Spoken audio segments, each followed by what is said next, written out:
dia, um prazer poder coordenar e moderar essa mesa, última mesa da manhã, e foi muito rica todas as apresentações. Então, hoje a gente vai falar sobre envelhecimento saudável e ativo nas Américas. Então, tem tudo a ver com os colegas que antecederam, particularmente com a palestra da Maria Inês Schmidt, que foi minha orientadora no mestrado na URGS. Então, tenho boas lembranças. Meu nome é Ayrton Stein, sou médico de família, epidemiologista e professor da Universidade Federal de Ciências da Saúde e o mais importante, sou amigo da Rita. Então, prazer, parece que é um encontro de amigos, que eu acho que é uma coisa muito legal. Todo mundo refere a Rita como a motivadora. Até tem uma palavra em residência no Reino Unido, que é vocational training, né? O treinamento vocacionado. Então, certamente, todas as pessoas, além de serem amigos da Rita, também têm essa treinamento vocacionado. Assim como os colegas que eu vou convidar para a mesa, né? Lorena Lázaro Cuesta, tá aí?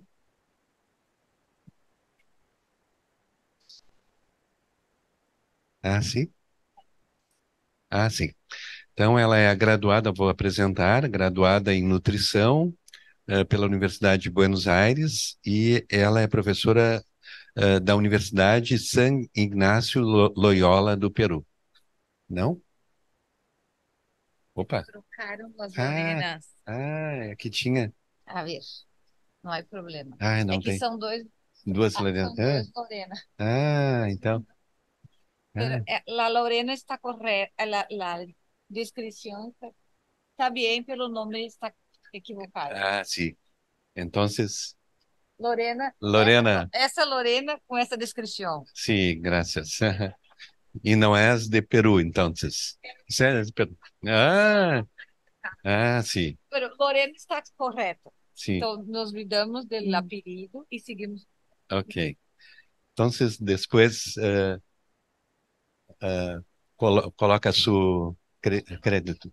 Sim.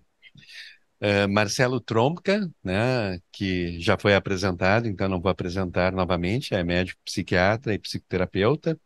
E o Marcelo Gonçalves, né, o mais importante não está aqui na apresentação, que ele torce para o Brasil de Pelotas, né, e ele é médico pela Universidade Federal de Pelotas, tem mestrado em epidemiologia, e doutorado também pela URGS e atualmente é professor adjunto da Faculdade de Medicina da URGS e coordenador científico do Telesaúde do Rio Grande do Sul.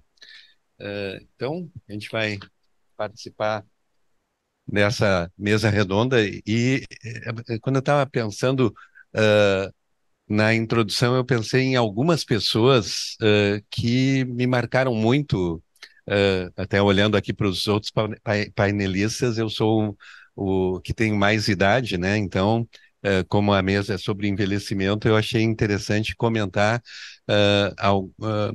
lembrança de colocações, de frases de algumas pessoas ao longo da minha trajetória. Uma delas, o John Fry, que ele é um médico inglês, era muito conhecido na década de 80, quando eu fiz o mestrado na London School of Hygiene and Tropical Medicine. E a primeira pergunta que ele fez quando soube que eu era brasileiro, na conversa que eu tive com ele perguntou como é que é o acesso à saúde das pessoas mais vulneráveis, que as pessoas ricas no Brasil certamente têm uma boa qualidade de trabalho. Então, isso é uma reflexão que eu gostaria de fazer por os painelistas. O outro é o Julian Tudor Hart, ele é muito conhecido, a lei do cuidado inverso, Inverse Care Law. E eu tive a oportunidade de falar com ele, ele era médico de família no interior, do país de Gales, e ele me perguntou por que surgiu o Pelé no Brasil, né? E a resposta que ele queria ouvir e que ele comentou é porque foi dada a oportunidade para que ele exercesse a genialidade dele, né? Uma outra colocação, o Carlos Grossman, que é foi um médico muito reconhecido e foi um dos pioneiros da medicina de família, do Serviço de Saúde Comunitária do Conceição. E o Marcelo e eu tivemos muita convivência com ele e ele dizia assim, o paciente sempre tinha razão, né? Essa era uma das coisas que ele sempre nos dizia quando fazia o treinamento, né? Então, cuidado centrado na pessoa é o que ele queria dizer, né?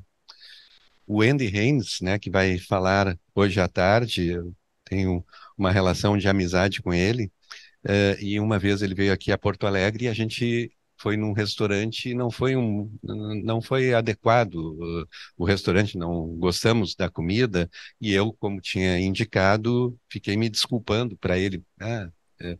E aí a resposta dele, you can't always win. Não dá para ganhar sempre, né? Então, acho que essa é uma mensagem que eu gostei muito que ele falou. A outra frase que me ocorreu quando estava preparando aqui para esse painel foi a Magda, que é a minha esposa, né? Ela foi médica durante 34 anos na Vila Floresta, na zona norte de Porto Alegre. E eu estava dirigindo o carro e na Vila Floresta, onde ela conhecia muito bem, ela disse: Cuidado o ônibus. Aí eu olhei para os dois lados e não vi o ônibus. Ela disse: Não, essa rua passa um ônibus, então tu tem que ter cuidado. Então, essa era uma frase que ficou na família, né? E a outra é, a Maria Inês já citou o Jeffrey Rose, né, o paradoxo da intervenção coletiva e a importância dos determinantes sociais. E para concluir essas minhas frases, o Mário Quintana, né, que coloquei aqui a frase dele.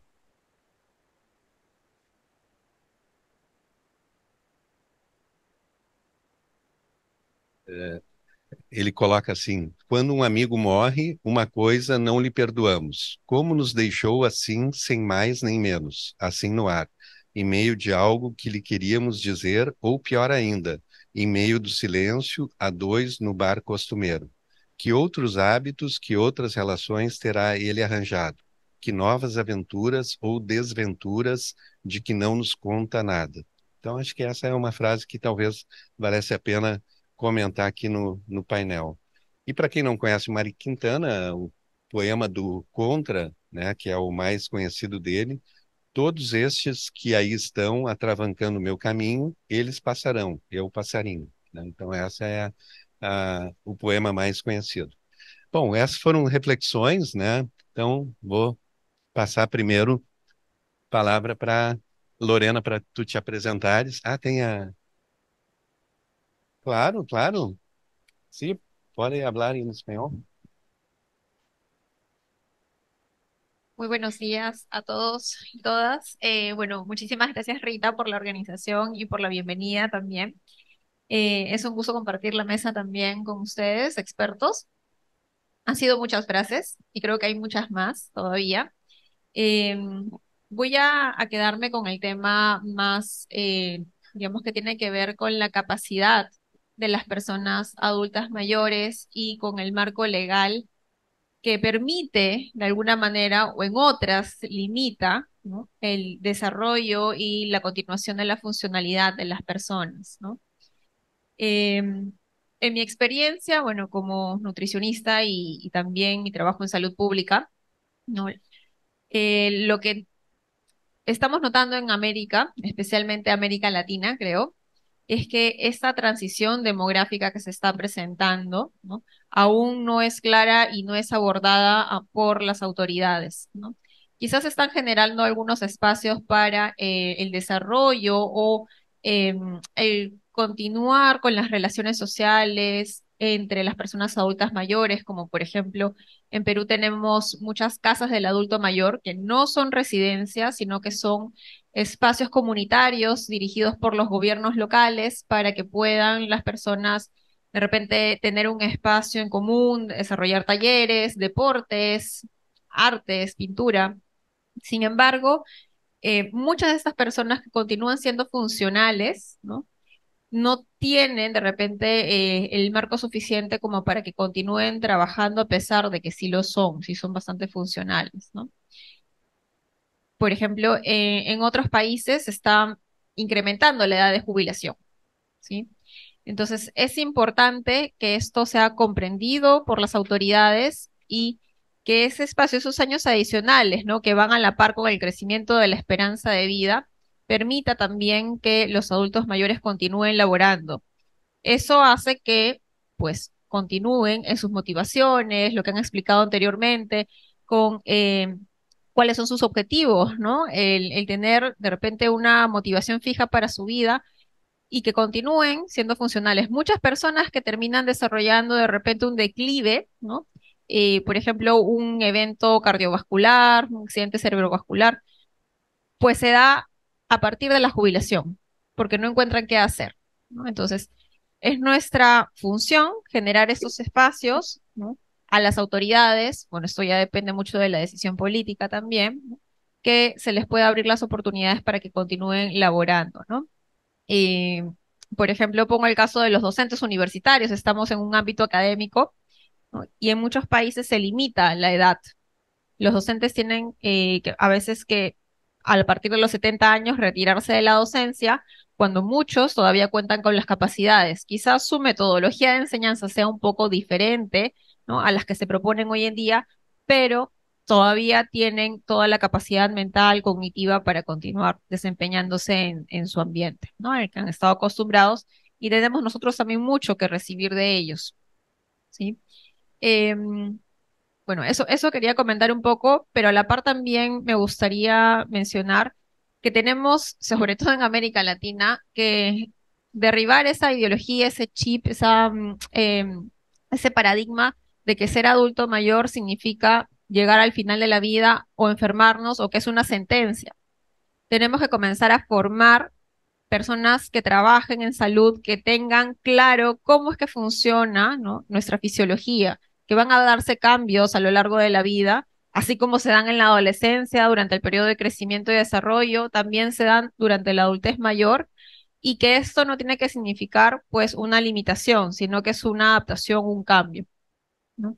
Así que a nivel académico creo que es importante que quienes dirigen los programas de pre, posgrado, también comiencen a insertar estos temas en las mallas, ¿no? Así como hay cursos justamente enfocados en los niños, enfocarse también en el proceso de envejecimiento y tocarlo desde las bases, ¿sí?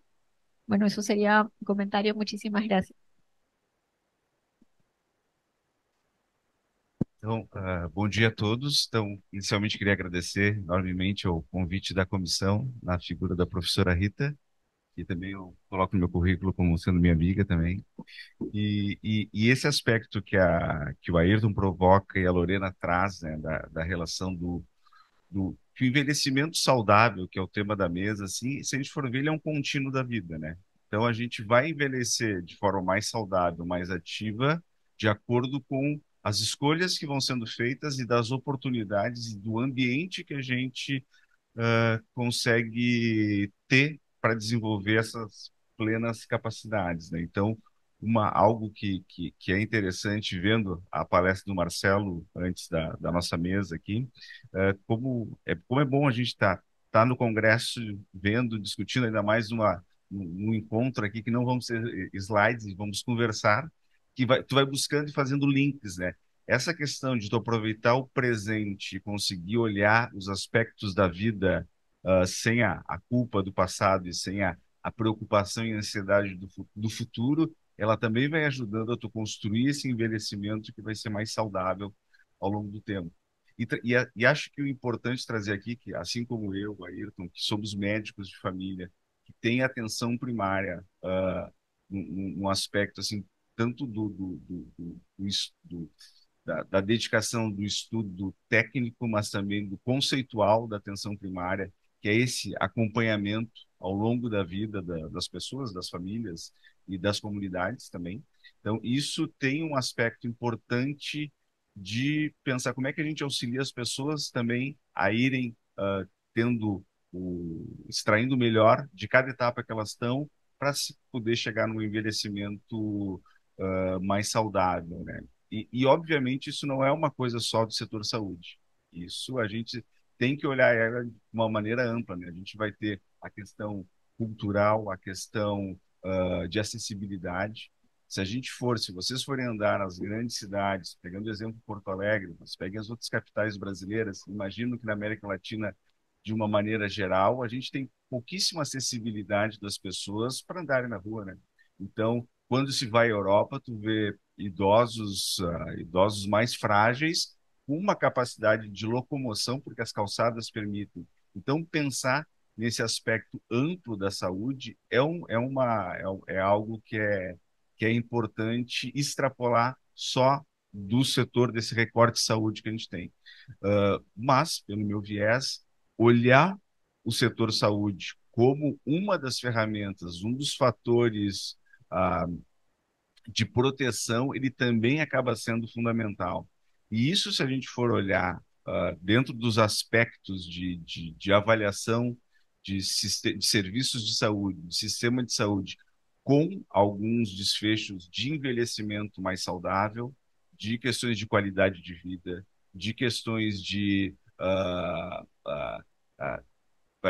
prevenção, orientações preventivas, o que se tem em vários estudos feitos é que sistemas que estão baseados em atenção primária mais forte, eles conseguem ter esses desfechos de maneira mais adequada. Então, a gente tem estudos brasileiros que mostram isso, né? Tem estudo na Bahia, em Ilhéus, mostrando qualidade de vida associado à atenção primária mais forte. E aí, se a gente for pensar em atenção primária, a gente vai ter a questão de ver os atributos essenciais, mas também, e dentro desse aspecto do envelhecimento, e aí eu vou falar para a Camila, né, os atributos derivados, orientação comunitária, familiar e a competência cultural, eles são essenciais nesse aspecto. E tem estudos internacionais no Japão, que eu acho que é um local que a gente tem também como um modelo nas questões de envelhecimento, mostrando que se tu tem uma organização social, comunitária mais adequada, a gente vai ter reduções nas questões do uso de polifarmácia, na questão de maior dependência física. Então, tu cria sistemas, e se a gente for olhar de uma maneira mais ampla, acabam sendo as blue zones, né? Que são as zonas azuis, onde tu tem vários fatores, várias condições que vão desde a questão dietética, as questões de acessibilidade, de exercício físico, caminhada, e uma das coisas que tem mais pesado nisso é a questão de coesão social, de terem o sentido aquele de que são pertencentes a uma comunidade, e isso tem um impacto tanto nas questões de redução de depressão, de ansiedade, quanto do envelhecimento mais saudável. Eu acho que de início, para começar a conversa, essa parte. Legal. Obrigado, Lorena, Marcelo, Ayrton, professor Ayrton, foi professor na Fundação uns 15 anos atrás. Vamos te rever, obrigado.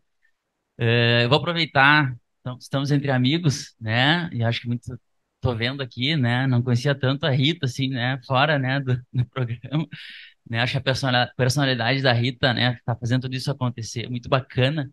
Eu tô muito contente de estar aqui. Eu vou me permitir, já que estamos entre amigos, talvez fugir um pouco do protocolo.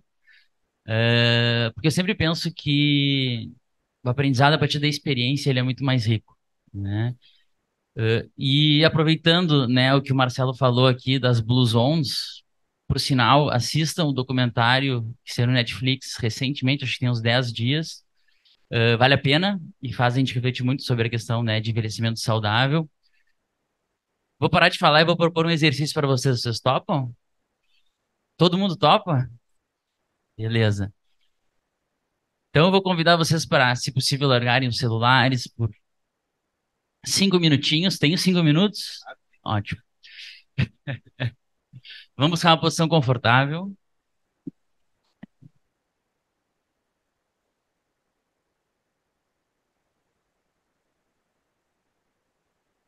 Eu vou convidar vocês para virem um pouquinho mais para frente na cadeira, deixar a coluna ereta, apoiar bem os dois pés no chão. Convido os meus colegas aqui também. Fechar os olhos se não for um problema para ti.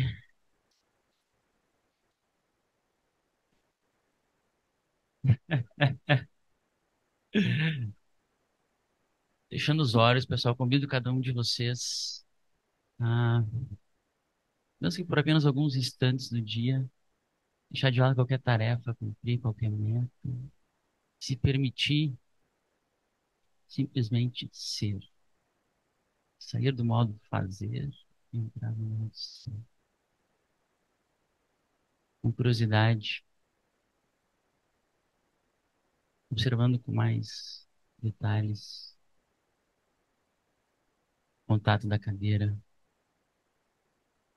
com o corpo, contato do corpo com as roupas, dos pés, com a meia, pés com o chão.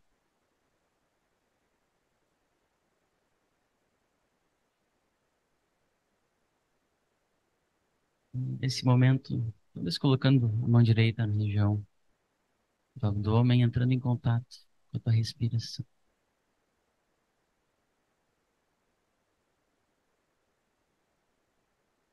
O ar entra, a barriga se eleva, como se fosse um balão se enchendo de ar, e avançando. E retorna, como se esse balão se desinflasse.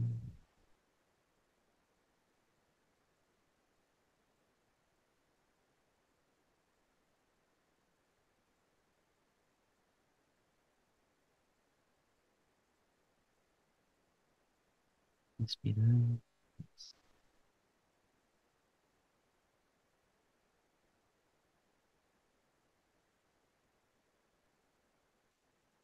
E nesse momento, talvez colocando a mão na região que estava antes, eu vou te convidando, talvez indo de olhos fechados, a expandir tua atenção de modo a incluir o corpo como um todo, talvez sentindo melhor a temperatura aqui do ambiente, os sons aqui presentes.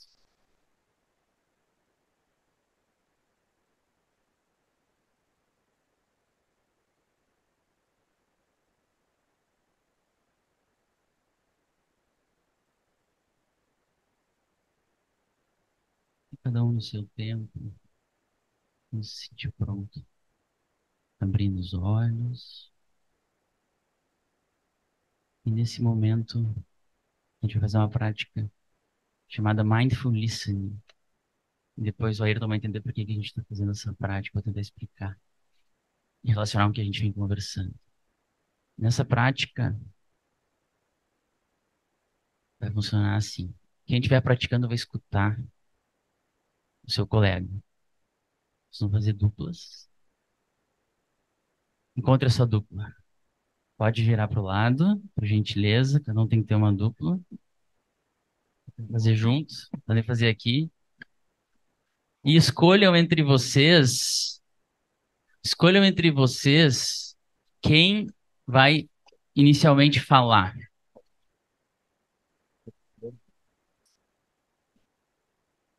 Pessoal, quem não tiver dupla, levanta a mão, por favor. Alguém não tem dupla? Vamos junto. Todo mundo tem dupla. Ok. Alguém não? Levanta a mão bem alto quem não tem dupla. Lá atrás, podem se juntar vocês dois, ó. De preto com o de branco lá. Mais alguém sem dupla, levanta a mão. Ótimo. Pessoal, então assim, quem for falar vai ter 2 minutos para falar pro colega. Vou dar duas opções. Opção número 1, você vai contar pro colega algo que você gosta em você mesmo. Pode ser uma característica física, pode ser da sua personalidade, algo que você fez que você gostou de fazer. Ou opção número 2, você vai contar pro colega algo que aconteceu na sua vida e que mudou a maneira que você enxerga o mundo.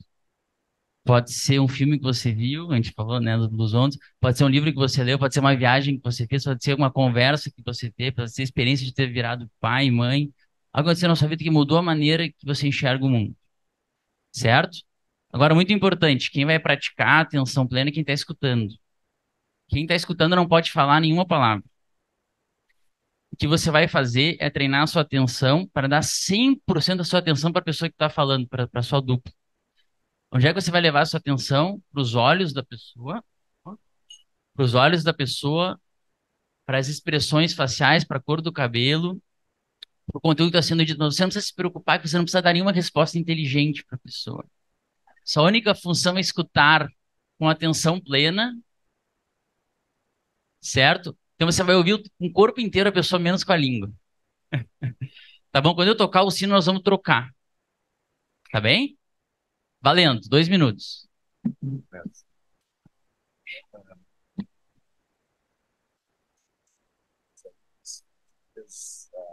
Interessantes para mim. Pai, os 2 meses, se ele entrou numa queda física e cognitiva, pensando um pouco nas coisas que a gente estava conversando, pensando nele, que tivemos que dar uma reestruturada na casa, né? Então, uma coisa de colocar uma ajuda para a mãe, botar uma pessoa para coordenar o cuidado para eu sair, porque começou a chegar no momento que as coisas ficaram muito pesadas, né? Ter decisões que não são decisões para eu tomar, né?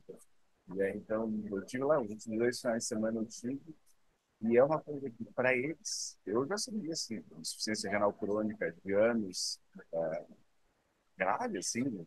Que a gente sempre veio ficando postergando diários, coisa assim, até pela própria idade, condições, né? Sangramentos intestinais recorrentes que fazem mais. A última que ele fez foi uma anemia de 4,2. E aí, Atenção, pode trocar. Lembrando que para a pessoa que vai escutar agora, a mente vai devagar. Quando a mente devagar, tá tudo bem. Nota para onde ela foi e gentilmente traz o presente da atenção de volta para todo mundo. Valendo. aí fora, volta, fora. Aí está essa conta que quero trabalhar agora. Então, e eu tento fazer esse contato de coordenador, que eu acho que é uma coisa que está bom, coordenador de cuidado. E de passar também, de passar agora a gente estou trabalhando também como falou do ERP, né? O ERP, bom falou do ERP, derivado, e professora, isso é competente. E que é coisa profissional, né? Tem que fazer essas, manter ou fazer as relações. Está numa expectativa muito grande em relação a Tânia, né? Eu acho interessante onde a prioridade da mais vai ser uma diferença da minha. Um encontro com mim, que foi marido da mulher, da irmã da Mário. O Rufo vai ser uma pessoa boa, né? Parece que é preso não, mas tornozeleiro, durante o período na Lava Jato, mas é uma pessoa boa, né? Apesar de corrupto, ele está morando em Londres agora. E é uma pessoa que apoia muito a Xande. Está com outra mulher, já está mais casada. E aí, é a roupa que foi levar para o aniversário dele, Pessoal, 30 segundos, agora os dois podem falar. Se alguém deixou de falar alguma coisa que eu interrompi, vocês têm 30 segundos para terminar a conversa. Agora, de uma maneira mais livre. Então, as famílias que tem que olhar esses dois lados, né? Vai ter o lado que tem um problema de justiça, mas o outro é o que gosta de dar apoio. Outra coisa que meu pai, meu irmão mora no Eldorado do lado do Rio, e aí conhece as quentes todas. Mandei uma mensagem aí, mas tá. Casa, aqui, vindo aí, vindo aí da casa. Tudo bem, só cuidar uns ventos, pensando assim, pessoas não saem de casa, pobres, porque tem gente que vem invasando, né? Ele mora num condomínio, quase, né? No campo onde mora o jogador de futebol do Grêmio, exatamente. O Soares, né? Muito bem, pessoal, vamos encerrando então. Então, está preocupado com o tempo. Muito bem, pessoal. Então, aos poucos, trazendo a atenção de volta aqui para nossa conversa, agradecendo, né, o colega. Nossa, quantos sorrisos!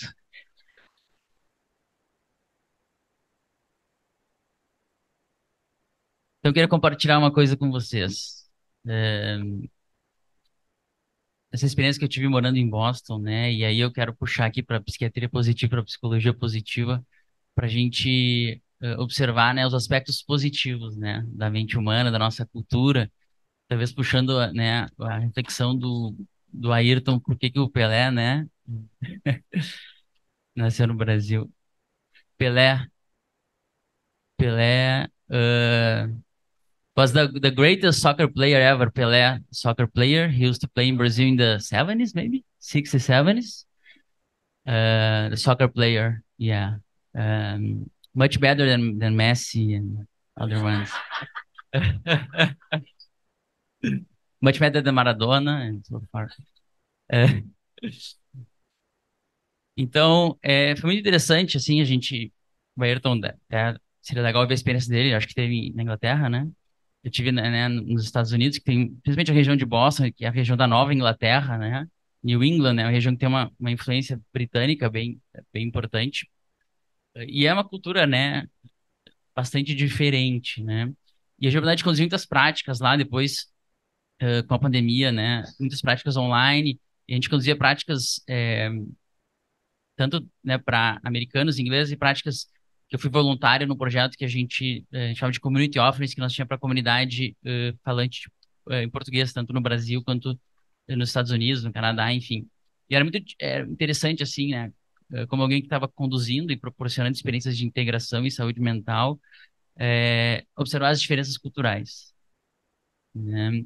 E a conexão que as pessoas brasileiras, seja elas estivessem morando no Brasil ou não, tinham naqueles momentos, mesmo online, era muito diferente de quando eram as práticas para os americanos, né? E de alguma forma que eu tentei trazer aqui para vocês, puxando um pouquinho do que a Marcela falou, foi a importância da conexão humana, a importância das relações sociais. E isso tem bastante evidência científica, né? No sentido de a gente pensar na saúde, não só na saúde mental, mas na saúde física também. E é uma hora de me ligarem, né? Perdão. É, atenção plena, boa, obrigado. O humor, né? Nosso humor aqui, né? É completamente diferente do humor deles, né? E é, talvez vocês estejam se sentindo, né? Vocês possam observar qual é o efeito na fisiologia de vocês dessa conversa. Provavelmente, vocês estão com o sistema nervoso parasimpático ativado, vocês estão mais relaxados, né? Teve serotonina, dopamina, opioides endógenos secretados no cérebro de vocês, né? Falando em dor, né? E menos polifarmácia, né? Se tivessem com dor agora, tivesse uma dor crônica, né? Doenças crônicas, tivesse diminuído a dor, né? Uma série de processos, né? Gerados pela conexão humana, né? Eu me lembro de atividades que havia simpósios lá em Boston, que era assim, ó, até eventos assim, 7 da noite, junção das pessoas, já vinha assim marcado. Início 7 horas, fim 8 horas. Dava 8 horas, todo mundo ia para casa trabalhar. E lá eles são muito workaholics em Boston. E ficava os brasileiros lá conversando, os latinos, né? Nós ficava lá até 9 da noite, não ficava nenhum americano, né?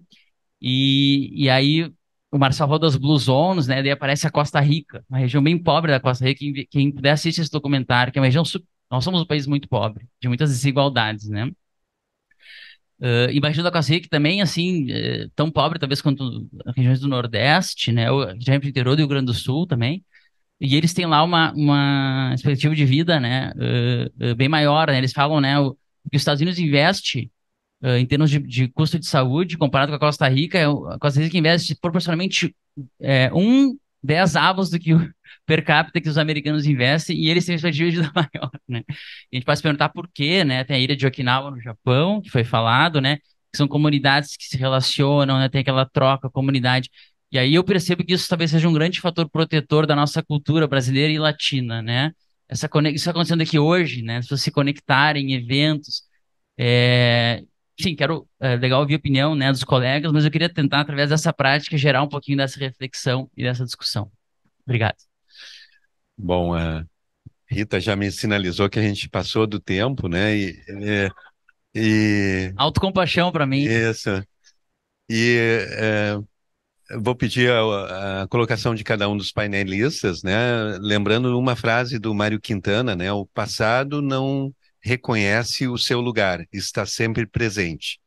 E um aspecto que eu gostaria de inicialmente pedir para reflexão da Lorena é sobre gerontotecnologia, né? Inteligência artificial, do uso de recursos, como os idosos podem se beneficiar da tecnologia, Lorena? De múltiples formas, considero, ¿no? Sí, creo que pueden ser un soporte. El año pasado, por ejemplo, en la conferencia de Abnet, recuerdo que, bueno, una de las miembros de Abnet presentaba, por ejemplo, cómo Alexa puede servir como una fuente de interacción y disminuir, ¿no? Los síntomas vinculados con la demencia senil o demencia en general, ¿no? Cualquier tipo en los adultos mayores. Entonces, es una tecnología que no es nada complicada de utilizar, ¿no? La tecnología es muy intuitiva hoy en día, ¿no? No requiere de muchos procesos. Entonces, tal cual fácil puede ser para un niño, puede ser de fácil para un adulto mayor y puede ayudar a suplir de repente ciertas falencias, ¿no? En ese momento. Muy bien. ¿Y una consideración final sobre el tema? Bueno, todos vamos a llegar a ser adultos mayores, así que comencemos a reflexionar por lo que estamos haciendo sin torturarnos por el futuro, que creo que es el mensaje de la mañana. Sí, gracias.